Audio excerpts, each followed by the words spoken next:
नमस्कार, मैं doctor Manmohan Radheshyam Yadav inside stream के इस वीडियो में आपका स्वागत करता हूं। आज तारीख 19 मई 2024। वीडियो रिकॉर्डिंग का समय शाम के 7:15। आज का विषय है रूस के राष्ट्रपति व्लादिमीर पुतिन का चीन के दौरे का निष्कर्ष और इस मीटिंग से क्या निकल के सामने आया है और इस मीटिंग का महत्व क्या है। जैसे कि मेरे पिछले वीडियो में मैंने आपसे कहा था कि ये जो दौरा है काफी दिलचस्प होने वाला है और इसके दिलचस्प होने का कारण ये है कि न केवल रूस के राष्ट्रपति व्लादिमीर पुतिन चीन पहुंचे थे, बल्कि उनके साथ-साथ जो रूस की एक तरीके से पूरी सरकार है, पूरी कोर है गवर्नमेंट की, वो उनके साथ गई थी। मैं कुछ महत्वपूर्ण लोगों के जो उनके साथ गए थे, रूस के राष्ट्रपति के साथ में गए थे, उनके नाम मैं यहाँ गिनाना चाहूंगा। सबसे पहले रूस के उप प्रधानमंत्री मरुनटोफ और उसके साथ में जो है रूस के पूर्व रक्षा मंत्री शोइगु, रूस के वर्तमान रक्षा मंत्री बेलोरूसोव, ऊर्जा मंत्री नॉर्बर्ग, सर्गे लैवरोव जो कि रूस के विदेश मंत्री हैं, Elvira Nabiullina the chairman of the Central Bank of Russia, इसके साथ साथ एंटोन सिल्वानोव जो कि रूस के वित्त मंत्री हैं। अब ये सभी वो लोग हैं, ये सभी ऐसे मंत्री और पूर्व मंत्री हैं जिन्होंने रूस के राष्ट्रपति व्लादिमीर पुतिन के पूर्व कार्यकाल में महत्वपूर्ण भूमिका निभाई है और आने वाले समय में भी ये सभी व्यक्ति जो है महत्वपूर्ण भूमिका निभाने वाले हैं। ये जो वार्ता है जो व्लादिमीर पुतिन और जी जिनपिंग के बीच में हुई है, इसे जो है ट्रेड टॉक्स कहा गया है। दोनों देशों के बीच में जो है व्यापार व्यवसाय बढ़ाने के लिए इस वार्ता का गठन किया गया, इसका जो है ऑर्गेनाइजेशन किया गया। पर एक दिलचस्प बात हमें जो देखने में सामने आ रही है वो यह है कि एंटोन सिल्वानोव जो कि वित्त मंत्री है रूस के, वो तो पहुंचे ही, पर इनके साथ साथ एल्वेरा नेबुलिना जो कि रूस के सेंट्रल बैंक के चेयरमैन हैं, वो गए हैं। जब भी व्यापार से जुड़े हुए वार्तालाप होते हैं दो देशों के बीच में, वित्त मंत्री का साथ में जाना समझ में आता है, पर अगर सेंट्रल बैंक के चेयरमैन भी इसमें जा रहे हैं, इसका भाग बन रहे हैं, तो ये बात एकदम साफ है कि दोनों ही देश सिर्फ व्यापार की बात नहीं कर रहे, व्यापार के अलावा कुछ और बातों पर भी, कुछ और विषयों पे भी जो है चर्चा चल रही है। ये एक दिलचस्प बात ये है कि रूस के राष्ट्रपति व्लादिमीर पुतिन ने बीजिंग दौरे से पहले चीन का जो ऑफिशियल न्यूज मीडिया है, न्यूज चैनल है जिसका नाम शिन्हुआ है, वहां पे उन्होंने जब इंटरव्यू दिया दौरे से पहले, वहां पे उन्होंने ये कहा कि रूस और चीन के बीच में जो बायलैटरल ट्रेड है वो 90% से ज्यादा जो है डोमेस्टिक करेंसीज में किया जा रहा है, आपसी नेशनल करेंसीज में किया जा रहा है, जिसका मतलब यह है कि डॉलर का, यूरो का और किसी भी पश्चिमी देश के किसी भी करेंसी का, मुद्रा का यहाँ पे प्रयोग नहीं किया जा रहा है। इसके अलावा ये बात भी सामने आती है कि दोनों ही देश जो है विदेशी मुद्राओं का यूज ना करके, पश्चिमी मुद्राओं का इस्तेमाल ना करके रूस का रूबल और चीन के युआन का प्रयोग धीरे धीरे बढ़ा रहे हैं और 90% व्यापार अगर इससे हो ही रहा है, इसका मतलब यही है कि आने वाले समय में जो है इसे 100% करने की तैयारी चल रही है। अब बात करते हैं चीन का। चीन के जो बैंक्स हैं,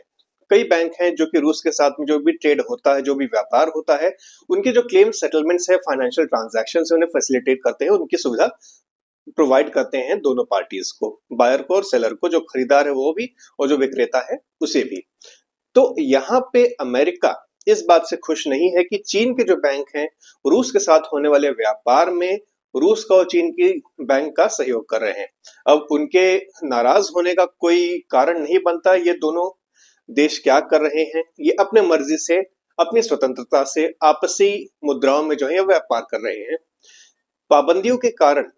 रूस पर जो पाबंदियां लगाई गई हैं यूक्रेन युद्ध के बाद से, उसके चलते जो है अमेरिका किसी भी तरीके के व्यापार जो कि रूस के साथ किया जा रहा है, कोई भी देश जो ये व्यापार कर रहा है जिसमें भारत शामिल है, उनके साथ में खुश नहीं है। अमेरिका इन बैंकों को जो है सैंक्शन करने का, इनके ऊपर आर्थिक प्रतिबंध लगाने का जो है कई बार चेतावनी दे चुका है। और इसमें जो एक महत्वपूर्ण घटना है वो ये भी है कि रूस जो है अपने क्रेडिट कार्ड्स, अपने डेबिट कार्ड्स में जो सिस्टम यूज करता है उसे कहते हैं मीर ट्रांजैक्शन सेटलमेंट सिस्टम। ये अमेरिका के और यूरोपीय मास्टर कार्ड और वीजा कार्ड के बराबर और उनकी तरह काम करने वाला एक सिस्टम है। पर यह ऐसा सिस्टम है जो कि पश्चिमी देशों के नियंत्रण के बाहर है और इससे जो है अमेरिका बिल्कुल भी खुश नहीं है, क्योंकि अगर कोई भी व्यापार, कोई भी आपसी लेन देन अगर अमेरिकी सिस्टम या पश्चिमी देशों के सिस्टम के थ्रू ना जाए तो इसका कारण यह बनता है, इसका नतीजा ये होता है कि पश्चिमी देश उन ट्रांजैक्शंस को मॉनिटर नहीं कर सकते, उनके ऊपर नजर नहीं रख सकते, जिनसे उनकी वो शुड आई से इंटेलिजेंस, उनका जो जानकारी इकट्ठा करने का जो जरिया है वो सीमित हो जाता है। तो इससे जो है रूस से जो है अमेरिका ना केवल नाराज है, चीन को धमकी भी दे रहा है कि उनके ऊपर आर्थिक पाबंदियां लगाई जाएंगी। रूस ने जो है इन पाबंदियों को दरकिनार करते हुए डोमेस्टिक करेंसीज में, अपनी मुद्रा में, रूबल में, कई देशों के साथ में, खास तौर पे वो देश जो कि ब्रिक्स के सदस्य हैं, उनके साथ में जो है व्यापार करना शुरू भी कर दिया है पिछले 2 सालों में। और आने वाले समय में ये जो व्यापार है आने वाले आंकड़ों के तहत उन्हें देखा जाए तो आगे बढ़ने ही वाला है। इसके अलावा अगर हम आगे बात करें तो हम ये देख सकते हैं कि अमेरिका पिछले कुछ समय से जो है कई देशों पर जो है आर्थिक पाबंदियां लगाता रहा है या फिर आर्थिक पाबंदियां लगाने की धमकी दे रहा है। रूस के ऊपर पहले से ही आर्थिक पाबंदियां लगाई जा चुकी हैं। रूस से पहले ईरान पर आर्थिक पाबंदियां लगाई गई, कंबोडिया पे आर्थिक पाबंदियां लगाई जा रही हैं, नाइजर के ऊपर जो है आर्थिक पाबंदियां लगाई जा रही हैं, और हाल ही में भारत को भी अमेरिका ने जो है आर्थिक पाबंदियों का जो है डर दिखाया है, धमकी दी है, जिसे भारत सरकार ने जो है नजरअंदाज किया है। अगर हम इन पाबंदियों की बात करें तो भारत को यह धमकी क्यों दी जा रही है? कुछ समय पहले भारत ने जो चाबार पोर्ट है जिसे ईरान में जो है बनाया गया है अरबों के निवेश के बाद, वहां पर जो है भारत पाइपलाइन बना रहा है तेल के, ऑयल के फ्लो के लिए, उनके ट्रांजैक्शंस के लिए, जिसे अमेरिका खुश नहीं है, पश्चिमी देश इस बात से खुश नहीं है, और इसीलिए जो है ईरान के बहाने जो है भारत को जो है धमकाया जा रहा है, आर्थिक पाबंदियों का डर दिखाया जा रहा है। पर इसके पीछे जो कारण है वो सिर्फ ईरान नहीं है। भारत रूस से जो है तेल खरीद रहा है, रूस से डायमंड्स खरीद रहा है, अनकट डायमंड्स खरीद रहा है, रूस से कई इंडस्ट्रियल गुड्स भी खरीद रहे हैं, हथियार तो खरीदे जा ही रहे हैं। साथ ही साथ भारत रूस को जो है खाद्य पदार्थ, फार्मास्यूटिकल्स मतलब दवाइयां, और इसके अलावा जो है और भी कंप्यूटर चिप्स, इंडस्ट्रियल गुड्स, ऐसी टेक्नोलॉजीज प्रोवाइड कर रहा है जिसका रूस की अर्थव्यवस्था को जरूरत है, आवश्यकता है। अब आते हैं चीन के ऊपर, जहां पे रूस के राष्ट्रपति का दौरा हुआ। चीन औद्योगिक रूप से, सैनिक रूप से एक शक्तिशाली राष्ट्र है। भारत शक्तिशाली बन रहा है। भारत दुनिया की सबसे तेजी से बढ़ती हुई मेजर इकोनॉमी है। मेजर इकोनॉमी मतलब बड़ी अर्थव्यवस्थाओं में से एक, और बड़ी अर्थव्यवस्थाओं में, दुनिया के सभी बड़ी अर्थव्यवस्थाओं में भारत जो है सबसे तेजी से बढ़ रहा है। भारत का विकास दर जो है हर साल 6% से ज्यादा रहा है या फिर उसके आसपास रहा है, जिसके कारण जो है भारत आर्थिक और औद्योगिक रूप से और सैनिक रूप से भी धीरे धीरे मजबूत होता जा रहा है। इस बात को चीन भी जानता है, इस बात को रूस भी जानता है, और इस बात को निस्संदेह पूरी दुनिया भी जानती है। इसके अलावा हम आते हैं रूस के ऊपर। रूस का जब विघटन हुआ, सोवियत संघ का जब विघटन हुआ, तो रूस जो है 2 दशकों तक जो है आर्थिक संकट का सामना करता रहा है। पिछले 10 से 15 सालों में रूस में जो है काफी आर्थिक सुधार हुए हैं। स्टैंडर्ड्स ऑफ लिविंग, जीवन स्तर जो वहां के लोगों का है, उसमें काफी सुधार हुआ है, और जिसके कारण हम मान सकते हैं कि रूस जो है संयुक्त यूएसएसआर के विघटन के बाद से जो है अब धीरे धीरे जो है अपनी रिकवरी कर चुका है या फिर रिकवरी के काफी करीब आ चुका है। और ये तीनों देश जो है एक दूसरे के साथ जो है व्यापार निडर तरीके से, मुक्त तरीके से, स्वतंत्र तरीके से कैरी आउट कर रहे हैं, जिससे पश्चिमी राष्ट्र खुश नहीं है, और इसीलिए रूस पर पाबंदियां हैं, चीन के ऊपर पाबंदियों की धमकी दी जा रही है, और भारत को भी जो है धीरे धीरे इसी बात का जो है डर दिखाया जा रहा है।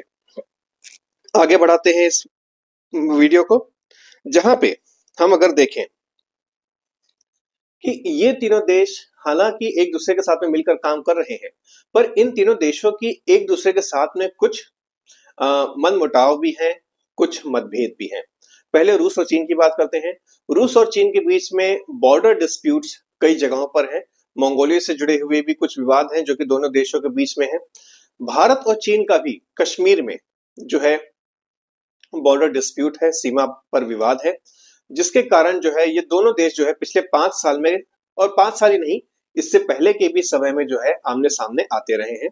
पर दिलचस्प बात यह है कि रूस, चीन और भारत आपसी मतभेद को धीरे धीरे दरकिनार करते हुए जो है आपसी व्यापार को जो है तेजी से आगे बढ़ाने के प्रयास में है, और इस बात को जो है पश्चिमी देश पूरी तरीके से समझ भी रहे हैं।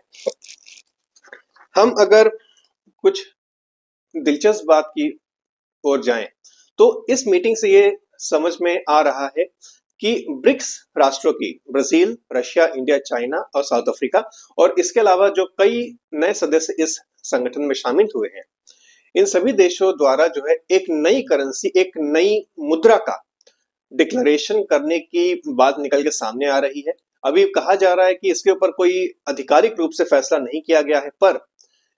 हम इस बात का आकलन जरूर कर सकते हैं कि आने वाले समय में जो है एक नई मुद्रा ब्रिक्स राष्ट्रों द्वारा, ब्रिक्स के सदस्यों द्वारा जो है मार्केट में लॉन्च की जा सकती है। इसका सिस्टम, इसका एल्गोरिदम चीन और शंघाई बैंकिंग कॉरपोरेशन द्वारा तैयार किया गया है, और भी कई राष्ट्र इसमें शामिल हैं, सदस्य राष्ट्र इसमें शामिल हैं। ब्रिक्स की मीटिंग कजान, जो कि रूस में है, वहां पर अगस्त के महीने में होने की संभावना है, और जहां पे माना जा रहा है कि कुछ महत्वपूर्ण डिसीजंस, कुछ महत्वपूर्ण निर्णय लिए जाएंगे। और अगर ये बात निकली है तो ये ब्रिक्स के सदस्य राष्ट्र एक नई मुद्रा क्यों लाना चाहते हैं? नई मुद्रा इसलिए ताकि रूस के साथ जो हुआ, जब उसे Swift international transactions and claims settlement system से बाहर किया गया, तो रूस को जो है करीब 6 से 7 महीने तक जो है आर्थिक रूप से काफी जूझना पड़ा था। सभी राष्ट्र इस बात को समझ रहे हैं, और यही कारण है कि जो ब्रिक्स राष्ट्र हैं वो अपनी नई मुद्रा लाने की तैयारी में हैं। ये सभी राष्ट्र आपसी व्यापार अपनी करेंसी में या फिर ब्रिक्स की जो कॉमन करेंसी होगी उसमें करने की तैयारी कर रहे हैं। और पश्चिमी राष्ट्र इस बात से खुश क्यों नहीं है? उनकी नाराजगी का एक कारण ये है कि अगर पश्चिमी राष्ट्रों की जो मुद्रा है, जो कि सबसे पहले अमेरिकी डॉलर, जिसमें 60% से ज्यादा विश्व का ट्रेड व्यापार किया जाता है, और यूरोपियन यूरो, जिसमें 20% से ज्यादा अंतरराष्ट्रीय व्यापार किया जाता है, मतलब एक तरीके से देखा जाए कि तो पश्चिमी राष्ट्रों की जो मुद्रा है उसका प्रयोग 80% से ज्यादा व्यापार पूरी दुनिया में उसी मुद्रा में किया जाता है। अगर इन दोनों मुद्राओं को दरकिनार करके ब्रिक्स राष्ट्र आपसी मुद्रा में, आपसी करेंसी में, या फिर अपनी एक कॉमन करेंसी, जिसे ब्रिक्स करेंसी कहा जा रहा है अनऑफिशियली, अनआधिकारिक रूप से, उसमें करने लगे, तो इसका नतीजा यह होगा कि जो पश्चिमी राष्ट्रों का आर्थिक वर्चस्व है और जो औद्योगिक वर्चस्व है धीरे धीरे कम हो जाएगा दुनिया में। और अगर आर्थिक वर्चस्व किसी भी राष्ट्र का कम होता है तो उनका सैनिक वर्चस्व कम होने में, मिलिट्री डोमिनेंस को कम होने में ज्यादा समय नहीं लगता। और इसी बात से जो है पश्चिमी राष्ट्र नाराज भी हैं और थोड़ा गुस्से में भी हैं। और यही कारण है कि हर एक राष्ट्र जो कि रूस के साथ, चीन के साथ व्यापार कर रहा है, भारत के साथ करीबियां बढ़ा रहा है, उनके साथ जो है ये पश्चिमी राष्ट्र थोड़ी सख्ती करने में लगे हुए हैं। पर क्या ये काम तेजी से किया जा सकता है? इसका जवाब है नहीं। ब्रिक्स के कई राष्ट्र, जिसमें भारत शामिल है, इंटरनेशनल मॉनेटरी फंड के ऊपर आज भी निर्भर करते हैं फंड्स के लिए, ताकि वो अपने घरेलू विकास के जो कार्यक्रम है, जो प्रोग्राम्स हैं, प्लान्स हैं, उन्हें आगे बढ़ा सकें। आईएमएफ आज भी एक बड़ा फाइनेंसर है ब्रिक्स राष्ट्रों का। हम इसमें चीन को, रूस को शामिल नहीं कर रहे, पर भारत, दक्षिण अफ्रीका, ब्राजील इसमें के जो है प्रमुख मेंबर्स हैं जो कि आईएमएफ के ऊपर निर्भर हैं।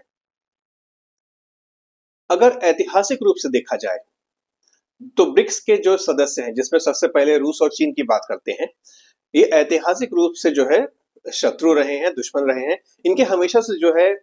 बॉर्डर पे डिस्प्यूट्स रहे हैं, सीमा विवाद रहे हैं। पर इन सीमा विवादों के होते हुए भी इन दोनों राष्ट्रों ने जो है अपने सीमा विवादों को दरकिनार करके साथ में मिलकर काम करने का फैसला किया है। भारत और चीन का जो इतिहास है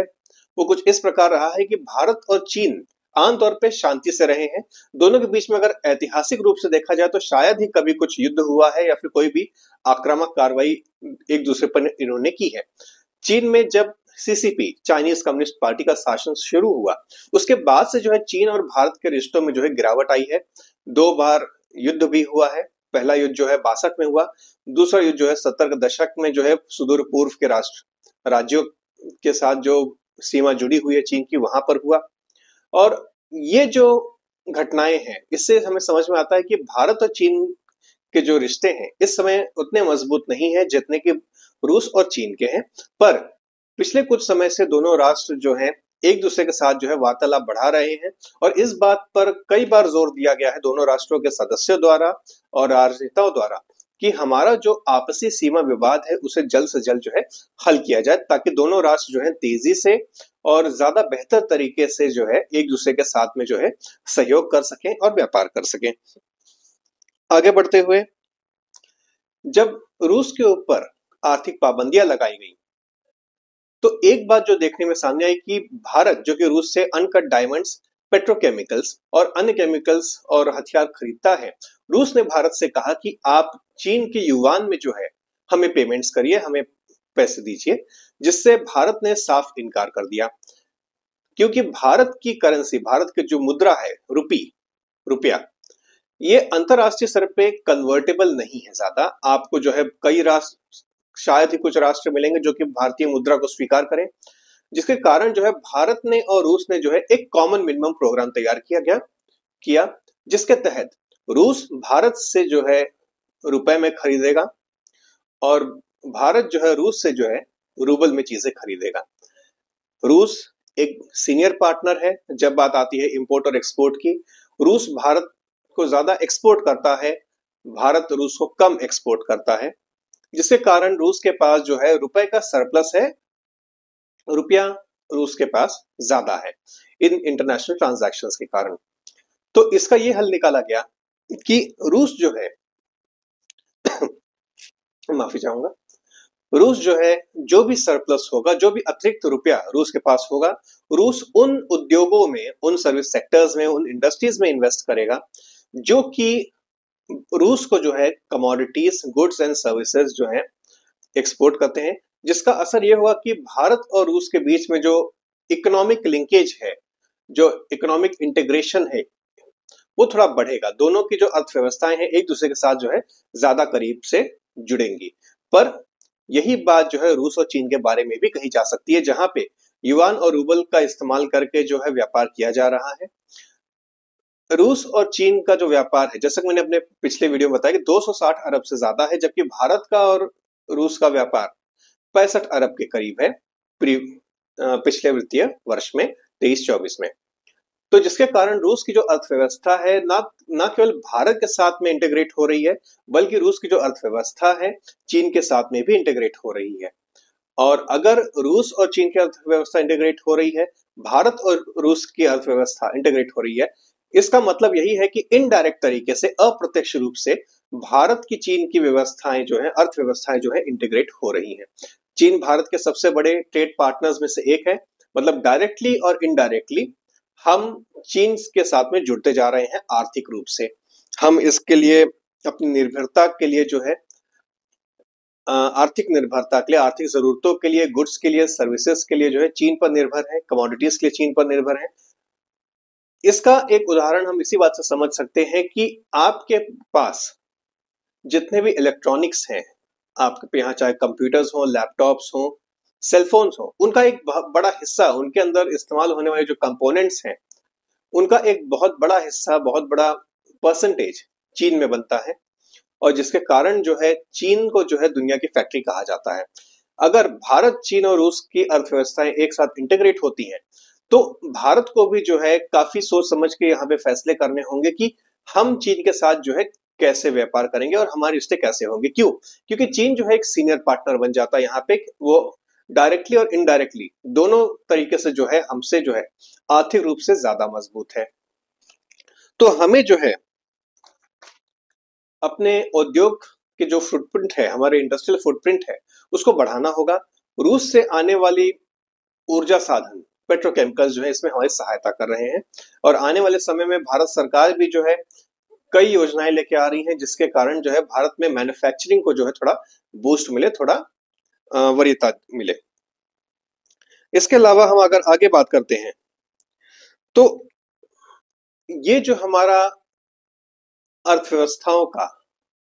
नजदीकीकरण जो हो रहा है, जहां भारत, रूस और चीन की अर्थव्यवस्थाएं एक दूसरे के साथ में मिलती जा रही हैं, इंटीग्रेट होते जा रही हैं, पश्चिमी राष्ट्र इस बात से खुश नहीं है। और इनके खुश ना होने के कारण आप अगर पिछले कुछ समय से पश्चिमी राजनेताओं के अगर प्रेस कॉन्फ्रेंसेस देखें, उनके जो मास मीडिया है, न्यूज आउटलेट्स हैं, वहां के न्यूज रिपोर्ट्स देखें, वहां पर आप ये पाएंगे कि भारत सरकार और भारत के प्रधानमंत्री को जो है कई बार आलोचित किया गया है, उनके कई बार आलोचना की गई है कि वो जो है रूस के साथ जो है अपना व्यापार कम करें, चीन के साथ जो है अपने रिश्तों को थोड़ा कम करें और निर्भरता कम करें, और पश्चिमी देशों की तरफ जो है, और पश्चिमी देशों की जो नीतियां हैं, चाहे वो विदेश नीति है और जो आर्थिक नीति है, उनमें जो है वो ज्यादा सहयोग करें। भारत के जो विदेश मंत्री हैं, फॉरेन मिनिस्टर हैं, एस जयशंकर, उन्होंने ये कई बार कहा है कि India follows its own interest. Bharat जो है अपने हितों की रक्षा करता है, भारत जो है अपने हितों का ध्यान रखता है, भारत जो है किसी भी राष्ट्र की नीतियों का गुलाम नहीं है, भारत एक स्वतंत्र राष्ट्र है और हम जो है स्ट्रेटेजिक ऑटोनॉमी की पॉलिसी को फॉलो करते हैं, और भारत की जो नीतियां हैं उनमें जो है ये बात साफ दिखती भी है। और यही सारी बातों को मद्देनजर रखते हुए, इन्हीं सारी बातों का ध्यान रखते हुए हम इस वीडियो को यहाँ पे रोकते हैं। आने वाले समय में और क्या निष्कर्ष निकल के आता है,